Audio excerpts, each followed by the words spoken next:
E hoje nós temos mais uma mensagem deste mês, né? Que nós temos aprendido. Família à espera de um milagre. Como tem sido abençoador esse mês?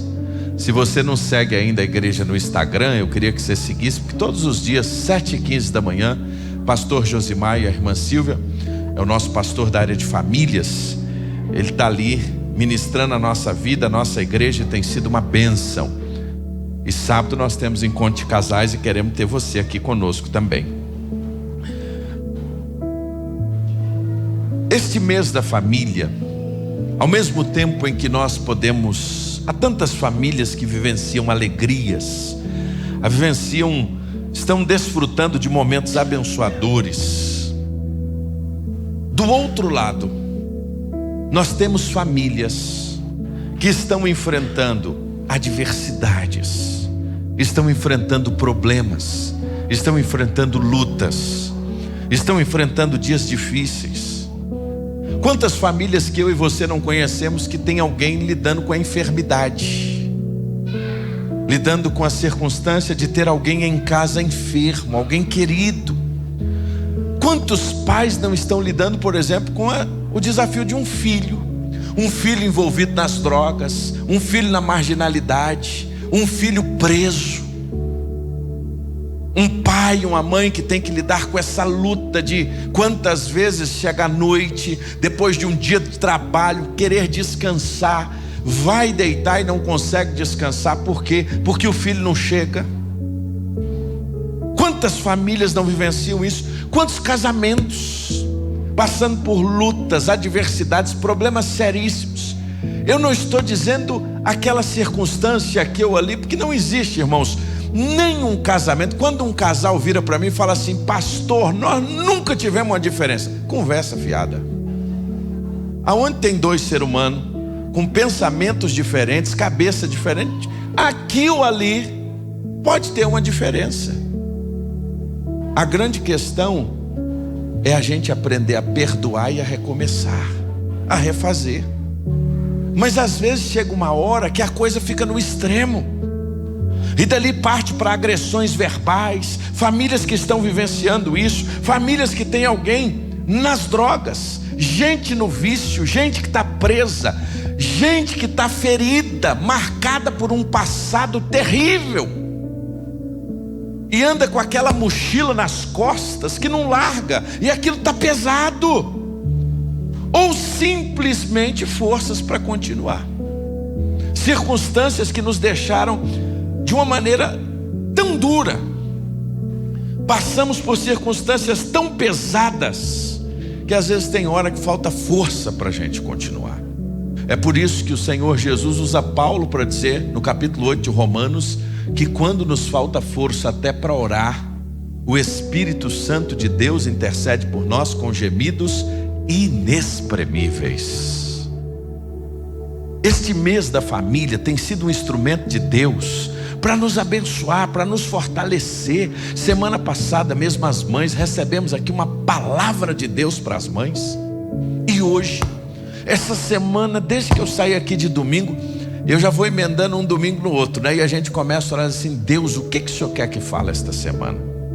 E essa semana Deus me incomodou tanto com isso aqui, irmãos. Famílias à espera de um milagre. Se tem uma coisa difícil na nossa vida, é esperar. Se eu perguntar aqui quem gosta de esperar, talvez ninguém vai levantar a mão, porque esperar é uma coisa ruim, principalmente quando a gente espera com ansiedade. Se esperar já não é fácil, esperar com o coração ansioso é mais difícil ainda. Se você está andando no seu carro, para num semáforo, você está indo para algum lugar e você está na hora, tranquilo, mas para num semáforo atrasado, como é que você fica? Agoniado. Por quê? Porque quando nós estamos ansiosos para que algo aconteça, esperar é pior ainda.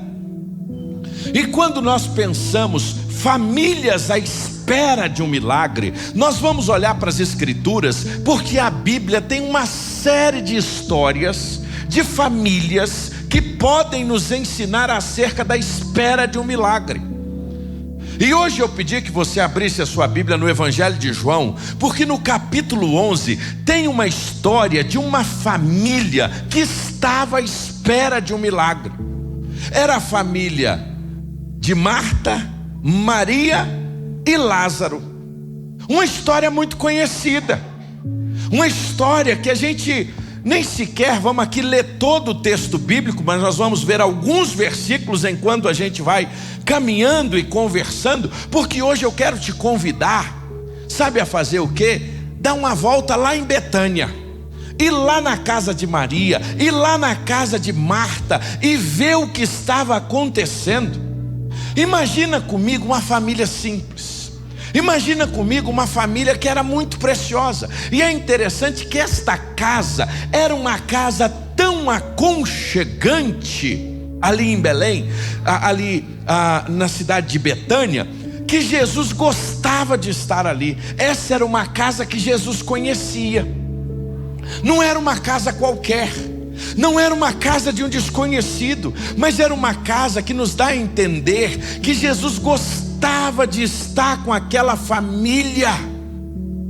Era uma casa que as pessoas tinham amizade com Jesus. Era uma casa aonde Jesus visitava com uma certa frequência. Às vezes dá-nos a entender que quando ele podia assim, vou dar uma passadinha lá na casa de Maria, vou passar lá para ver meu amigo Lázaro, vou passar para estar lá, vou lá em Betânia.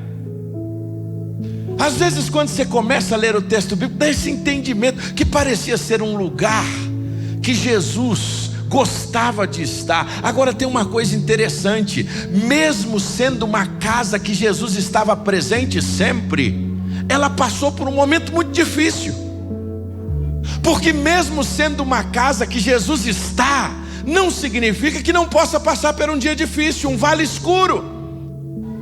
Quem morava ali naquela família acolhedora?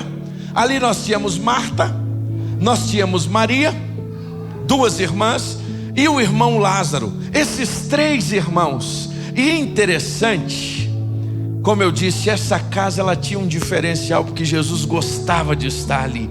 E uma coisa interessante, quando Jesus estava ali, ele não era apenas o mestre, irmã Noêmia, ele era o amigo da família. Já pensou? Quem estava ali não era só aquele, o Criador de todas as coisas, não era aquele que fez a cada um de nós, mas quem estava ali é meu amigo Jesus. Ele era um amigo da família, mas um dia aquela família teve a sua paz invadida. Parece com a gente, né? É interessante, as coisas ruins na nossa vida, elas poderiam mandar uma carta de aviso assim. Tem umas que mandam, mas a grande maioria não vem carta de aviso. Quando de repente você se depara, você tem que enfrentar. E eu fico imaginando que de repente esta família, as duas irmãs, chegam um dia inesperado e Lázaro adoece. Lázaro fica doente. O texto começa dizendo que um homem chamado Lázaro estava doente. Ele ficou doente. Ele morava em Betânia com as suas irmãs. E então Maria, irmã de Lázaro, quem mais tarde tinha derramado perfume caro nos pés de Jesus e tinha enxugado com os cabelos, as duas irmãs, diante daquela situação, mandaram um recado para Jesus. Quando Lázaro adoece, ele não melhora, as coisas parecem que vão piorando, e aí de repente elas então mandam um recado para Jesus.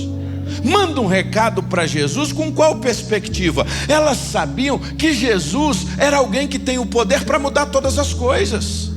E essa intimidade delas com Jesus era tão grande que no recado elas não dizem assim: Lázaro está doente.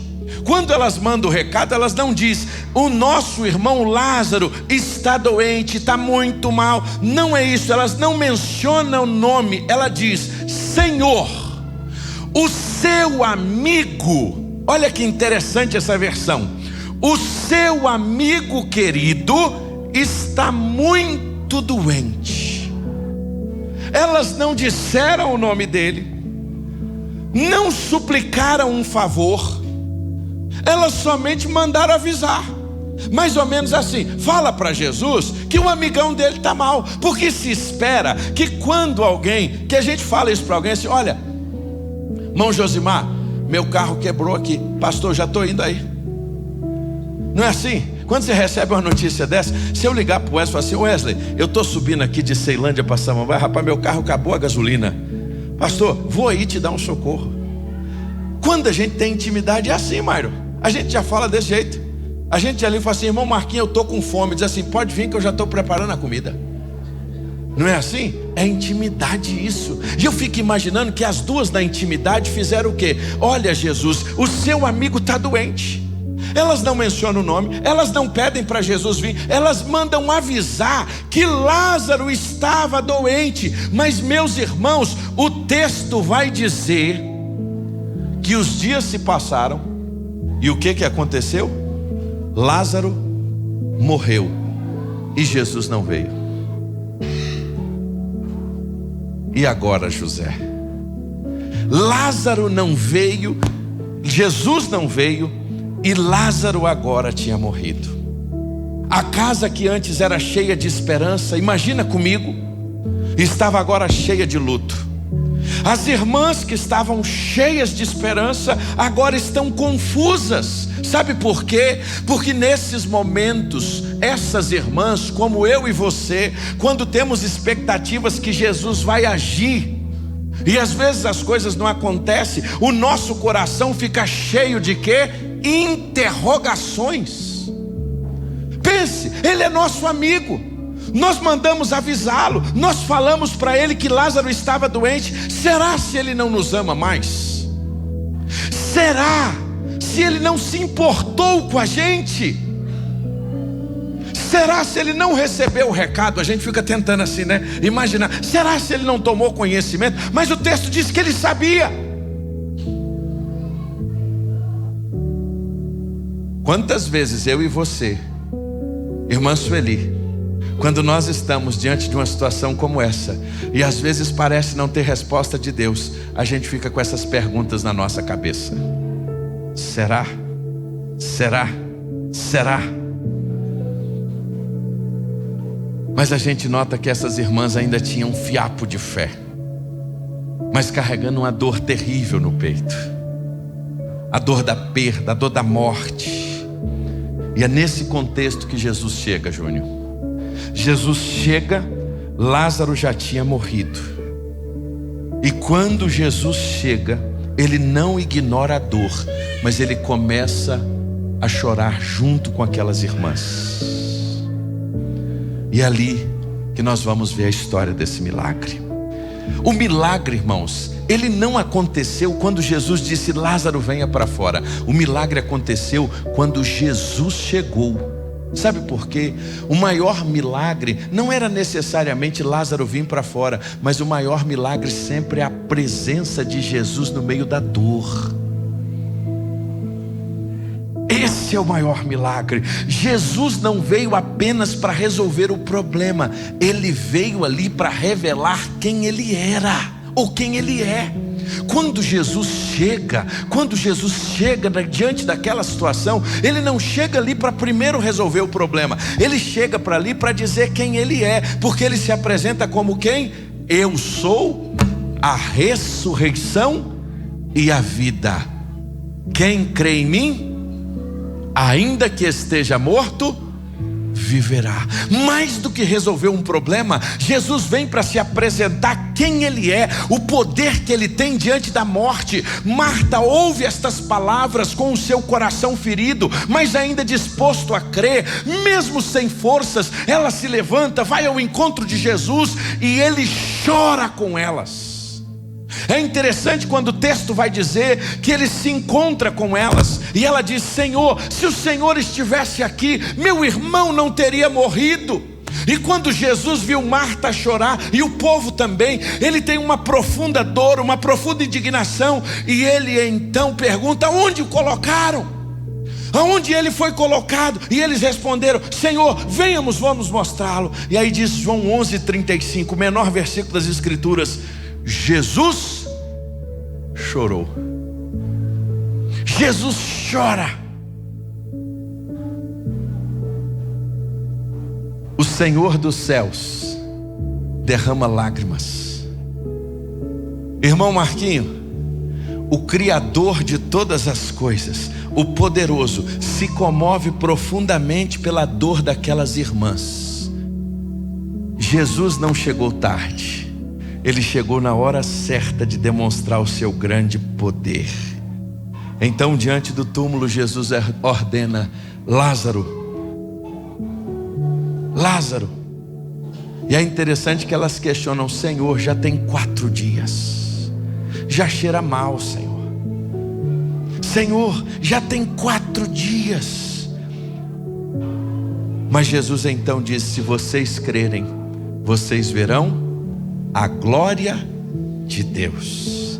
E então, com a voz forte, Ele diz: Lázaro, vem para fora. E aquele que estava morto então tornou a viver. E ali o choro foi transformado em festa, o luto virou testemunho, a dor deu lugar à esperança, e aquela casa que parecia esquecida foi marcada pela glória de Deus. Quantas vezes eu e você não estamos como Marta e como Maria? Quantas vezes na nossa casa nós não estamos assim, à espera de um milagre, e às vezes parece que o milagre não chega. Quais são as lições que esse texto quer nos ensinar hoje? Quais são as verdades que essa história tão preciosa de Marta, Maria e Lázaro, que o Senhor quer aplicar nas nossas vidas? O que o Senhor quer nos ensinar? Quais são as lições que o Senhor quer nos ensinar hoje? Eu separei 4 que o Senhor ministrou muito ao meu coração esses dias, e a primeira delas, sabe qual foi? O fato da gente ser amigo de Jesus, o fato da gente amar a Jesus, e o fato da gente ser amado por Jesus, da gente ter intimidade com Jesus, da gente se relacionar com Jesus a ponto dele estar dentro da nossa casa, não nos limita de enfrentarmos momentos difíceis. Tenho insistido nisso em alguns domingos, porque nós vivemos num tempo tão desafiador, que Satanás quer nos enganar em dizer que nós não estamos sendo acolhidos, amados por passarmos momentos difíceis, quando na verdade esse texto vai nos dizer que quando Lázaro foi apresentado aqui diante do texto, o recado enviado foi: Senhor, aquele que o Senhor ama está enfermo. Mas o fato de Jesus amá-lo, o fato de Jesus ter dado a sua vida por Lázaro, por mim e por você, não significa que nós não podemos enfrentar o dia difícil. Nós somos uma geração que acha que o fato de ser crente não vai sofrer, não vai enfrentar a luta, não vai enfrentar o problema. Isso é mentira, meu irmão.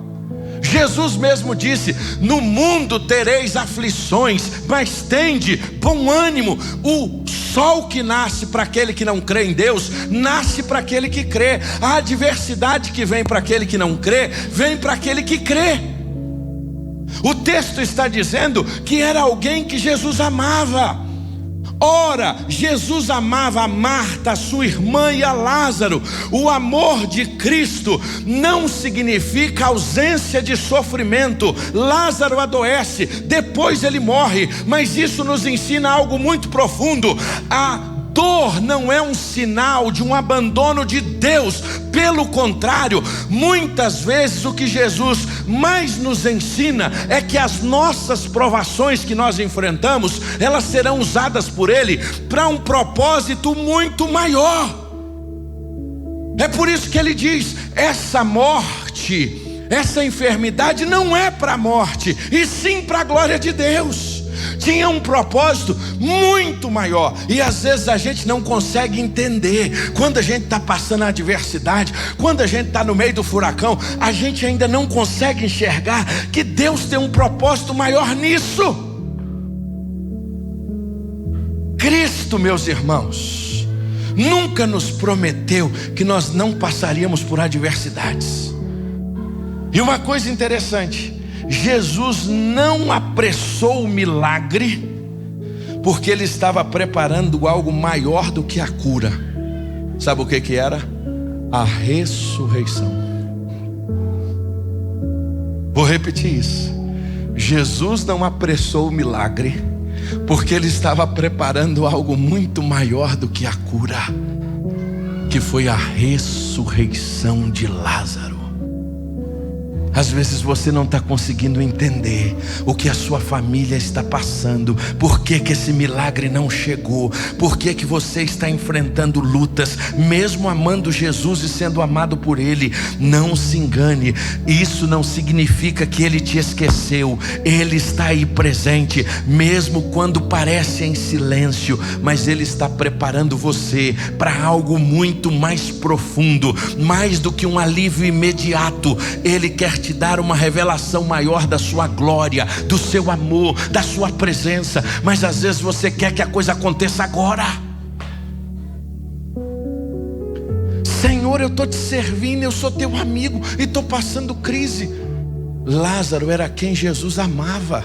Ele amava Lázaro, ele amava Maria, ele amava Marta. O texto diz isso. Mas eles estavam enfrentando o quê? Luta, enfermidade. Era uma família que estava esperando por um milagre. Essa é a primeira coisa que a gente aprende. Sabe qual a segunda? O tempo de Deus é diferente do nosso. E é isso aqui a nossa briga. Porque como a gente vive no Cronos, daqui vem cronômetro, daqui vem cronológico. Deus não trabalha no nosso tempo. Deus tem o tempo dele, é o Kairos. Mas a nossa vontade é que Deus agisse no nosso tempo. É tanto que o verso 6 vai dizer assim: Jesus, pois, quando ouviu que estava enfermo, ficou ainda 2 dias no lugar aonde estava. Irmão Marquinho, esta aqui é uma das frases mais desconcertantes para nós. Porque Jesus sabia, porque Jesus teve conhecimento, porque Jesus tinha já notícia do que estava acontecendo. Mas o texto vai dizer que Ele não se apressou, Ele não se moveu imediatamente. Ele ficou mais 2 dias. À primeira vista, isso parece para mim e para você estranho. Porque Jesus, sabendo, um amigo, um querido, Ele não corre? Porque Jesus não age segundo o meu e o seu tempo? Jesus age no tempo dEle. E às vezes nós gostaríamos que Jesus agisse no nosso tempo. Nós gostaríamos que Jesus fosse resposta à nossa ansiedade. O tempo dele não é movido pela nossa ansiedade, mas o tempo dele é movido pela sabedoria. O tempo dele é movido por Ele, que é Deus, pela sua soberania. Ele é Senhor, quer eu goste, quer não. Deus tem o tempo dele. É por isso que Isaías vai dizer: olha, o Senhor falando conosco: os meus pensamentos não são os vossos pensamentos. E aí ele vai dizer: nem os vossos caminhos são os meus caminhos. Assim são os meus caminhos mais altos do que os vossos caminhos, e os meus pensamentos mais altos do que os seus. Meus irmãos, Jesus não demorou. Ele não foi por descuido. Ele não foi alguém que se descuidou. Ele não foi descuidado. Ele demorou por propósito. É diferente. Muitas coisas na nossa vida não aconteceu ainda. A demora não é a ausência de Deus, mas é a preparação de Deus, é o propósito de Deus na nossa vida. Porque se já tivesse chegado, talvez a gente já tinha até colocado fora. Tem coisa que ainda não chegou na nossa vida porque a gente não está pronto, irmãos. Tem coisa que ainda não chegou para nós porque na nossa forma de ser, o Senhor nos olha e diz assim: não, ainda não é hora não. Porque se eu botar isso agora na mão dele, se isso acontecer, ele não vai saber lidar com isso. Então, esta ausência de 2 dias não é que ficou de lado, não é descuido, é propósito de Deus, é a preparação para o tempo de Deus, para quando o milagre chegar, ser na hora certa. Só que a gente briga com isso. Sabe por quê?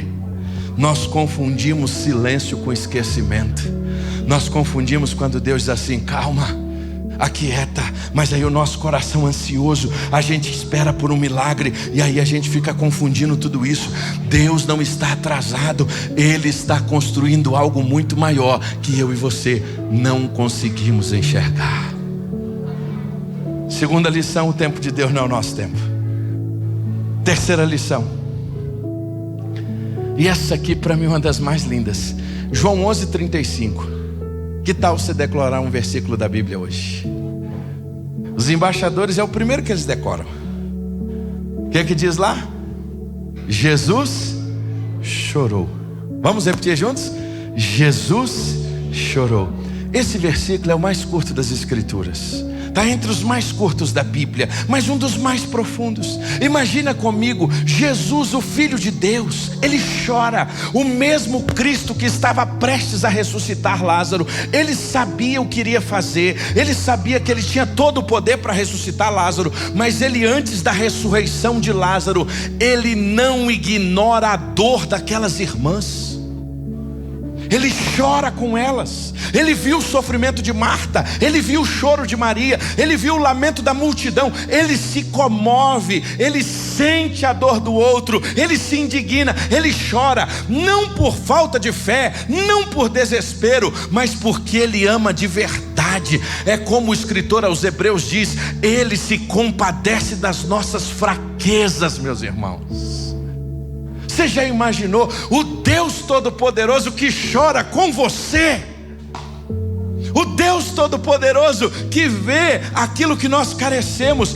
Ele, Jesus, não é apenas o Deus que resolve, Ele é o Deus que sente a nossa dor.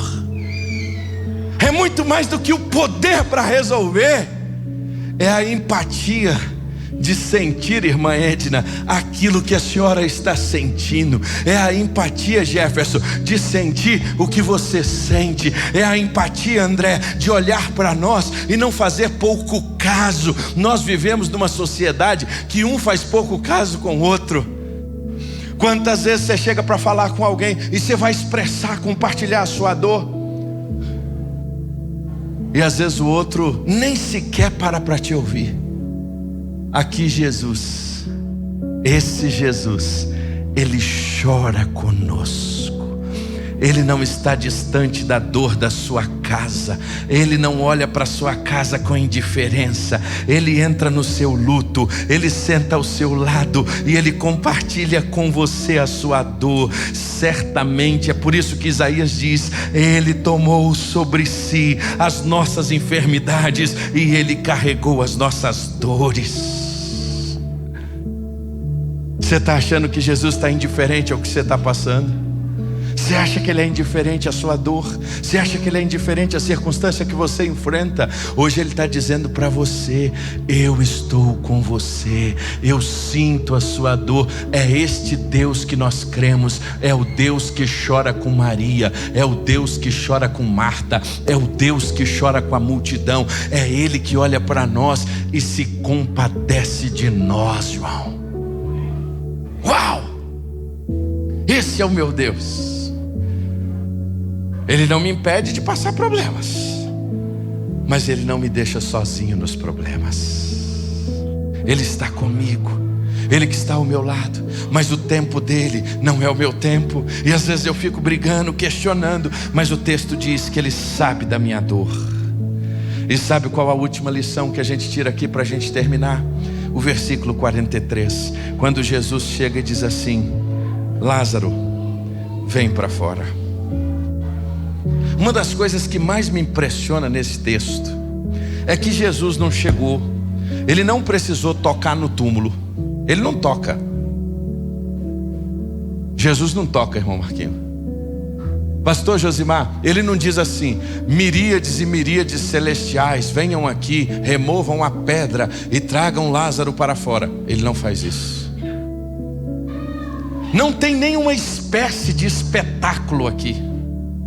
Interessante isso. Não tem aqui nada assim que a gente pudesse dizer espetacular. Mas tem algo aqui que é muito mais do que espetacular. É o poder da palavra de Jesus. Ele só diz uma coisa: Lázaro, vem para fora. Irmã Sirlene, sabe o que esse texto nos ensina? Que eu e a irmã, nós que estamos aqui, só precisamos de uma coisa, de uma palavra de Jesus na nossa vida. A família chorava 4 dias, o cenário era de luto, o cheiro era de morte.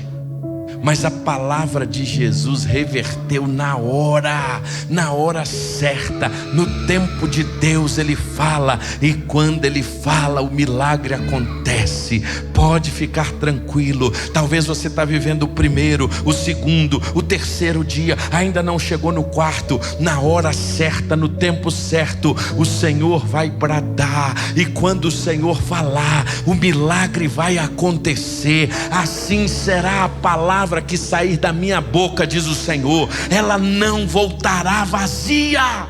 Lázaro, sai para fora.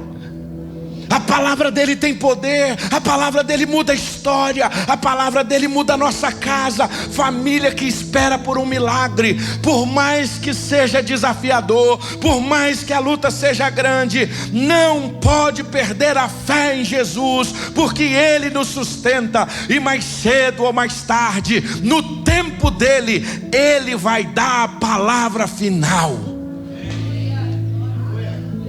Eu queria que você ficasse de pé. Eu preciso te dizer uma coisa hoje. Eu preciso que você gravasse isso no seu coração. Jesus, Ele continua ainda visitando casas, meus irmãos. Ele continua visitando as nossas famílias. Jesus ainda transforma histórias. E Jesus, meus irmãos, traz vida a lugares que parece perdido. Eu preciso lhe dizer uma coisa nessa noite. Talvez você chegou aqui hoje vivendo o seu 4º dia. Talvez você está como aquelas irmãs. Senhor, se o Senhor tivesse chegado antes, alguma coisa poderia ter acontecido. Talvez nesses dias você tenha se perguntado: Jesus, parece que o Senhor está tão distante lá de casa. Jesus, parece que o Senhor está tão distante dessa circunstância que eu preciso de um milagre. Jesus, parece que eu estou tão longe, Senhor. Ah, meus irmãos, é no 4º dia que a glória de Deus é manifesta. Ah, meus irmãos, é quando a esperança humana termina, é que o milagre acontece. É por isso que ele diz: se creres, verás a glória de Deus. Família, meu querido irmão, minha querida irmã, a espera não é o fim. Eu vou fazer um pedido a você de uma coisa que você não gosta, mas eu queria que você pudesse dizer, não para quem está do seu lado, mas para você mesmo: a espera não é o fim. Diga isso para você mesmo: a espera não é o fim. Você luta há tantos anos pela conversão do seu esposo, você luta há tantos anos pela conversão da sua esposa, você luta há tantos anos pelo aquele seu filho que tem lhe dado um trabalho violento. Deus manda lhe dizer: a espera não é o fim. Continue crendo, continue orando, continue esperando, continue confiando, porque Jesus, Ele é convidado a entrar na sua casa, e quando Ele chegar, e Ele vai estar, e no tempo certo, na hora certa, Ele vai dar a palavra final, e quando Ele fala, algo acontece. Eu não sei o que você tem enfrentado na sua vida, eu não sei o que você tem enfrentado na sua casa, mas eu preciso lhe dizer e te recordar: mesmo que a gente servindo a Deus, mesmo quando nós honramos ao Senhor, mesmo sendo amigo de Jesus, o diabo tem tentado dizer para você: o que adianta você servir a Deus e passa por luta? O diabo tem tentado minar a sua fé, quando ele tem dito para você: você serve a Deus com integridade, você passa por problema. Eu preciso lhe dizer uma coisa: Lázaro era amigo de Jesus, e ele passou enfermidade e ele morreu. O fato da gente ser amigo de Jesus não significa que a gente não vai ter problemas. Satanás está querendo minar a sua fé com isso. Não deixe. Não deixe Satanás te enganar, porque nós podemos passar por adversidade, É por isso que Davi disse: ainda que eu ande pelo vale da sombra da morte, eu não temerei mal algum, porque tu estás comigo. Deus está conosco. A questão não é passar a adversidade, a luta, o problema. A questão é: nós não iremos passar sozinhos. Deus está conosco. E mais, nós vamos passar, nós não vamos permanecer. Eu não canso de te lembrar: quando passares pelas águas, eu estarei contigo. Quando passares pelo fogo, não te queimarás. Você vai passar, você não vai permanecer, mas lá você vai ver o cuidado de Deus. Agora tem uma coisa: o milagre, ele não acontece no meu e no seu tempo. E talvez a sua maior angústia hoje é que você gostaria que a sua ansiedade fosse respondida hoje. E qual é a sua briga e a minha briga? É que nós gostaríamos de ter a resposta no nosso tempo, e às vezes ela não acontece no meu e no seu tempo. Sabe por quê? Porque antes do milagre, Deus quer trabalhar em nós. Mais do que trabalhar para nós, mais do que trabalhar por nós, Deus quer trabalhar em nós. E a espera é uma das maneiras que Deus nos aperfeiçoa. A espera é uma das maneiras que nós aprendemos a ser totalmente submissos a Ele. A espera é uma das maneiras que nós colocamos a nossa vida diante dEle. Agora, sabe o que é bom saber? Que Ele chora conosco. Sabe o que é bom saber, Rafa? Que nas nossas lágrimas, naquelas que nós sabemos quando elas derramam, nós não estamos sozinhos. Ele sente a nossa dor, e na hora certa Ele vai dizer: Lázaro, vem para fora. Na hora certa Ele vai dizer: tempestade se aquieta, mar revolto se acalma. Lázaro, vem para fora. Levanta e anda. Os teus pecados estão perdoados. Na hora certa a palavra final vai chegar.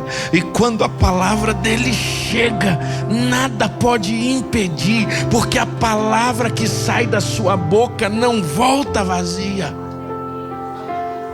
Mas talvez você está dizendo: pastor, tem sido tão difícil esperar. Eu sei, porque para mim também é, para todos nós. Mas eu preciso te lembrar: Ele está contemplando a nossa vida e a nossa dor, e Ele está dizendo hoje: continue crendo, continue orando, continue esperando, porque quem está com você é aquele que tem todo o poder.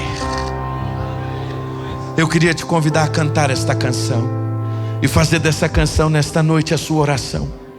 E ao término dessa canção eu quero orar com você. Eu quero orar com você que está